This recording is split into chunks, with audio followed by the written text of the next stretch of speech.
It was the kind of day people remembered for its light. The morning sun spilled through stained glass windows, scattering colors across the church floor. Outside, the city hummed with the sounds of celebration, car horns tooting in passing, flower petals drifting from balconies, the air perfumed with roses and lilac brought in fresh from the market. Everyone seemed to know there was a wedding today.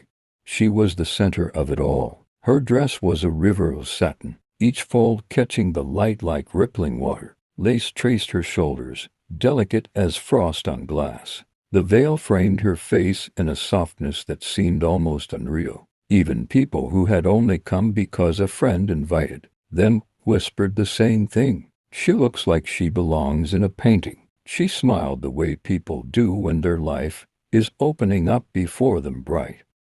And afraid, she hugged her parents tightly, kissed her grandmother's cheek, and told her bridesmaids to stop fussing over her hair. "I'm fine," she laughed, just a little nervous. Her eyes flicked once toward the church doors, where her soon-to-be husband waited at the altar. "I just can't wait to see in." The photographer caught her on the church steps, bouquet in hand, white roses wrapped in silk ribbon. The breeze lifted the edge of her veil, just enough to make it look like the moment was alive. It would be the last photograph anyone took of her. She asked for a moment alone before the ceremony, a small pause in the garden behind the church. She said, just to gather herself. The bridesmaids stayed inside, fixing lipstick and repinning hair. They assumed she'd come back in a minute or two. She didn't. A groomsman later mentioned seeing her near a sleek, black car parked by the side entrance. He thought maybe it belonged to a relative. Another guest recalled hearing a man's voice call her name, calm, friendly, and the quiet sound of a car door closing. But weddings were full of noise, movement, and unfamiliar faces. No one noticed her absence until the music began to loop, the organist glancing nervously toward the back of the church. Minutes turned into 10, then 20. Guests began exchanging puzzled looks. The priest whispered something to the groom. Her mother left her seat, scanning the aisles, calling her name in a voice that cracked by the second. When the search began, it was chaotic. Bridesmaids in satin heels rushing into the street, groomsmen pulling off their jackets, shouting for her down side roads. The church garden was combed through, and that's when they found it. Her phone, lying face down in the grass, screen cracked, bouquet nowhere in sight. By the time the police arrived, the black car was gone. No one had noticed it leave.